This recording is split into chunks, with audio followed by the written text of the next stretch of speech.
네, 국정원 대선 개입 의혹과 관련해 원세훈 전 국정원장과 김용판 전 서울경찰청장에 대한 청문회가 국회에서 열리고 있습니다. 오후부터 출석한 원세훈 전 원장도 재판에 영향을 줄 수 있다면서 증인 선서를 거부했고 검찰 공소 내용도 인정할 수가 없다고 밝혔습니다. 네, 국회로 가보겠습니다. 김대근 기자. 네, 국회입니다. 예, 오전부터 청문회가 이어지고 있는데요. 오전에 나오지 않았던 원세훈 전 국정원장, 오후 청문회에는 출석했죠? 네, 그렇습니다. 원세훈 전 국정원장은 오후 2시부터 청문회에 출석했습니다. 앞서 원 전 원장은 국정원 직원의 비밀 유지 의무를 들어 공개된 청문회에서 진술하기를 꺼렸던 것으로 알려졌는데요. 원 전 원장은 청문회 시작부터 앞선 김용판 전 서울경찰청장과 마찬가지로 증인 선서를 거부하며 야당 측 특위 위원들과 치열한 신경전을 벌였습니다. 현재 진행 중인 자신의 재판에 직접적인 영향을 줄 수 있기 때문이라는 건데요.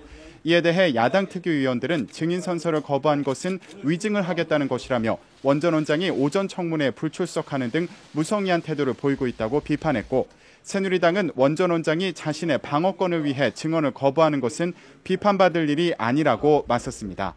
이어진 신문 과정에서 원 전 원장은 자신이 직원들에게 지난 대선 기간 중에 특정 후보에게 유리하도록 지원 활동을 지시했다는 의혹을 부인했습니다.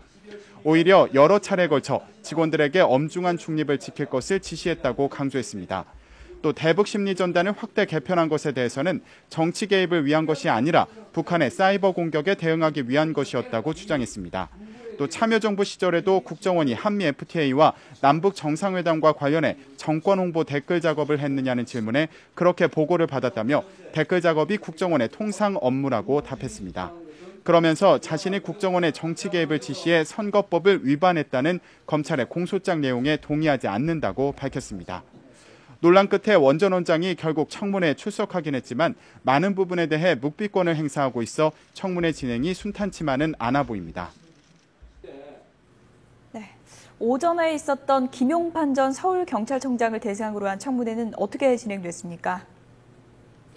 네, 앞서 오전 청문회에서는 김용판 전 서울경찰청장이 증인 선서를 거부하면서 공방이 벌어졌습니다. 김 전 청장은 자신에 대한 형사재판이 진행 중인 가운데 자신의 증언이 외부로 알려지는 과정에서 진위가 왜곡돼 재판에 영향을 줄 수 있다며 증인 선서를 거부했습니다. 또 원칙적으로 증언과 서류 제출도 거부하지만 사안에 따라 발언은 하겠다고 말했습니다.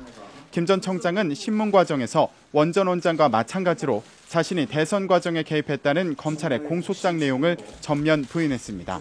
또 야당이 수사 축소 은폐의 증거로 제시하고 있는 서울지방경찰청 증거분석실의 CCTV 내용에 대해서도 짜집기 한 것이라며 사실과 다르다고 맞섰습니다. 김 전 청장은 또 지난해 12월 16일 중간 수사 결과 발표 당시 댓글 분석 결과를 볼 때에는 선거 개입이 없는 것으로 판단할 수밖에 없었다고 밝혔습니다. 이런 가운데 여야 간 공방도 이어졌는데요. 새누리당은 이번 사건의 핵심은 민주당의 매관매직 의혹, 또 국정원 여직원 인권유린 문제라고 주장했고, 민주당은 경찰의 중간 수사 결과 발표 과정과 새누리당과의 연계 의혹을 제기하며 맞섰습니다. 지금까지 국회에서 YTN 김대근입니다.